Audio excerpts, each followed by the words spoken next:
भगवत प्राप्त महापुरुष जो बोलते हैं, यही प्रमाण माना जाता है। अगर आप महान पाप किए हैं और कोई महात्मा कह दे जाओ कुछ नहीं, सब ठीक है, एक भी पाप का दंड आपको नहीं मिलेगा। सच्ची माना ना, ये न्यायाधीश हैं, ये बड़े बड़े महापुरुष, इसीलिए इनसे जो लाभ मिलता है वो भगवान से भी बढ़कर लाभ कहा जाता है। क्योंकि भगवान में तो जब पूर्ण शरणागति होती तब हम तो हम सर्व पापेभ्यो मोक्षयिष्यामि मा शुचा, और पूर्ण शरणागति यही महापुरुष जन कराते हैं। एक एक शब्द पर कभी संशय मत करना।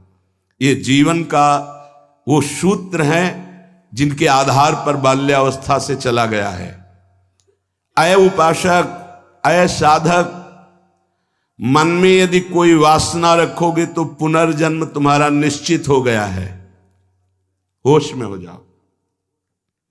वासना, ये भोग लूं, ये देख लूं, ये चाहत है, इसके सिवा हम नहीं कुछ पसंद करते, इसके बिना हम नहीं जी सकते, ये सब वासना। हिरण में ममता हो गई तो भगवान के पुत्र हैं, भगवान ऋषभ देव जी के पुत्र हैं भरत जी महाराज, अगला जन्म हिरण का हुआ। स्त्री में आसक्ति हो गई पुरंजनी में, तो पुरंजन का अगला जन्म स्त्री का हुआ। अगर कोई भी वासना है आपका जन्म होगा, प्रमाण सहित कहते हैं बाबा। प्रार्थना करते हैं कोई वासना रहने न पावे, नहीं तो अगला जन्म हो जाएगा, बड़ा निकृष्ट भी हो सकता है। हम एक बहुत बड़े महात्मा की बात बता रहे हैं, बाबा कह रहे हैं, जब हम राम घाट में रहते थे गंगा की, तो एक बड़े अच्छे महात्मा वहां थे। उन्होंने एक अपनी कुटिया बना रखी थी।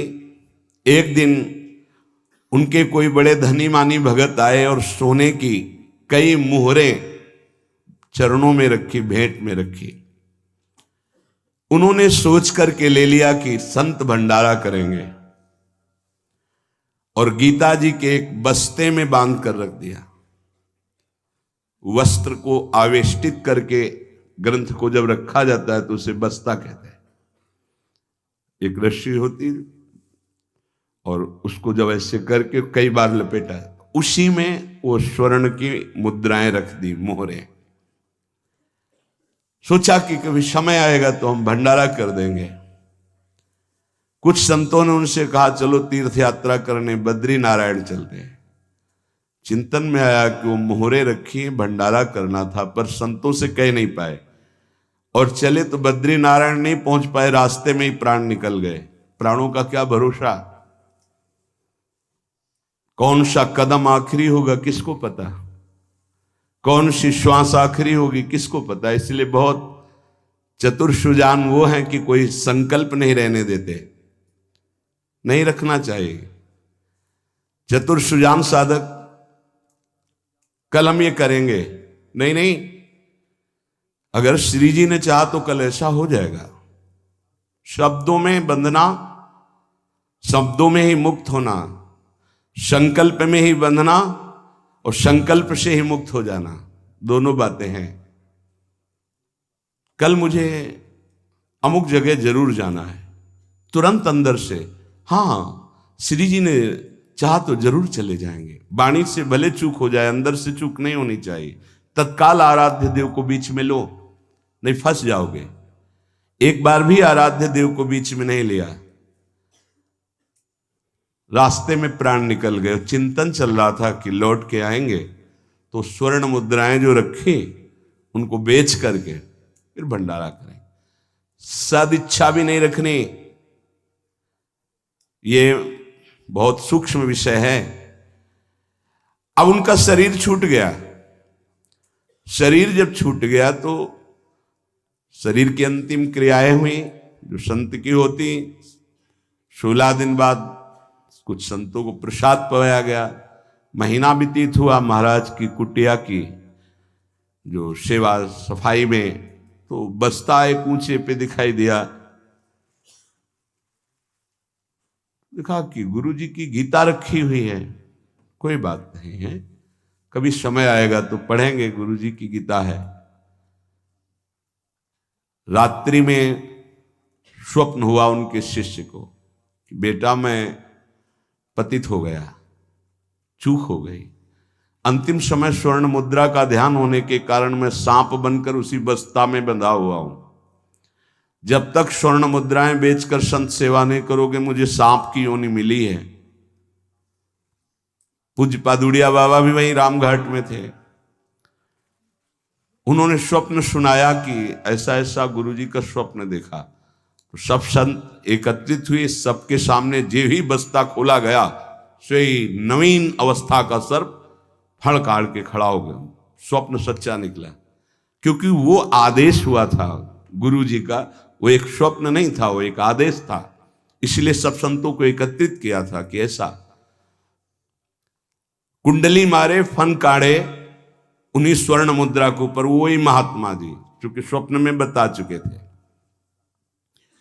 उस वस्त्र में देखा गया कोई छिद्र नहीं था जिससे सर्प घुसकर पहुंच सके स्वर्ण मुद्रा तक, क्योंकि कई लपेट होते हैं बस्ता में। ये देखकर सब महात्मा आश्चर्यचकित हो गए कि भाई थोड़ी सी असावधानी हुई कि स्वर्ण मुद्रा का चिंतन बना तो सर्प होकर के गुरुजी को बैठना पड़ा। उस सर्प को बड़े सम्मान, किसी को कुछ नहीं काटा, कुछ नहीं छेड़ा, उसको बहुत सम्मान से आदर पूर्वक जंगल में जाके दुखी होकर शिष्यों ने छोड़ा और उन मोहरों को बेचा गया। संत भंडारा हुआ, उनकी जो ही वासना की पूर्ति हुई, ये वासना बन गई थी, तो ही शरीर छूटा उनका और अपनी गति को प्राप्त हुए। इसलिए उपासक, ये सद्वासना थी। सद्वासना जब बंधन को प्राप्त करा सकती है तो असद वासना कौन कौन सी दुर्गति देगी, ये बहुत सूक्ष्म विषय है। एक महात्मा पधार रहे थे तो वृक्ष के नीचे लेटे थे, ऊपर आम का फल था। पके हुए आम के फल में दृष्टि चली गई। अंतिम समय तो उसी में कीड़ा बनकर आम के पेड़ में आए। शिष्य समर्थ थे, उनको ध्यान के द्वारा जब पता चला तो उन्होंने फिर भजन बल से अपने गुरु जी का उद्धार किया। कई बार ऐसा देखा गया है कि शिष्य के द्वारा गुरु को भगवत साक्षात्कार होता है। सुतीक्ष्ण जी को पहले से ठाकुर जी का साक्षात्कार हुआ, साथ लेकर फिर अपने गुरु जी के पास साक्षात्कार करवाने प्रभु को गए। बड़ी महिमा है भजन की। गुरु प्रदत्त भजन से बड़ी सामर्थ्य शिष्यों में जागृत हो जाती है। विश्वास करो, विश्वास करो, बाबा 2 बार कह रहे हैं। जो कह रहे हैं उस पर विश्वास करो। कोई वासना मत रहने दो, ढूंढ ढूंढ करके वासना को नष्ट कर दो। तुमसे ना नष्ट होती हो तो गुरुजनों के सामने रख दो, प्रभु के सामने रख दो। प्रभु इस वासना को नष्ट कर दो। देख लो, भंडारे की वासना ने सांप बना दिया, मृग की वासना ने मृग बना दिया, हिरन बना दिया। हमारी इतनी वासना है, हमारा क्या होगा? कभी विचार किया है अंदर बैठ के? कितनी बाजार लगी वासना की। ये सब वासनाएं कट जाएंगी यदि एक सूत्र रख लो, श्री जी की इच्छा। ऐसा करेंगे, हाँ, श्री जी की इच्छा से, अंदर से ऐसा, हाँ, प्रियाजू की जैसी इच्छा। वो तुम्हें बांध ही नहीं पाएगी कोई वासना, क्योंकि प्रियाजू प्रधान हो गई है। उपासक प्रभु को भूल जाता है।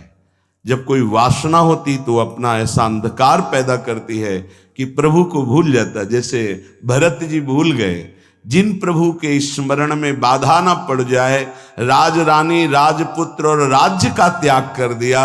वही हिरन की बाधा को कैसे स्वीकार कर लिया कि प्रभु का विस्मरण हो रहा है, प्रभु की सेवा छूट रही हो, हिरन के दुलार में घूम रहे हैं। हिरन बनना पड़ा। बहुत सावधान। अगर हम सब सावधानी पूर्वक उपासना करें तो इसी जन्म में हम जीवन मुक्त हो जाएं। गुरुदेव, इष्ट, इष्ट का मंत्र और माला, ये साधना की 4 विशिष्ट पद हैं। गुरुदेव, इष्टदेव, इष्ट मंत्र और जिससे माला, जिससे मंत्र जपते हैं, इनमें एक भी नहीं बदलना चाहिए, बहुत जल्दी सिद्ध हो जाएगा। माला ऐसे नहीं कि गंदी हो गई फेंक दी, दूसरी नई माला ले ली, टूट गई वैसे, या माला की थैली, दोनों। एक उपासक के पास फटी हुई बहुत मलिन थैली थी, हमने कहा बदल दो ना, नहीं गुरु प्रदत्त है, ये आजीवन चलेगी। ऐसे बहुत जल से धो देंगे, यमुना जी में धो देंगे, बदल तो नहीं सकते, आजीवन के लिए है। अच्छा लगा, ठीक है, गुरु प्रदत्त है, इसे बदल नहीं सकते। माला झोली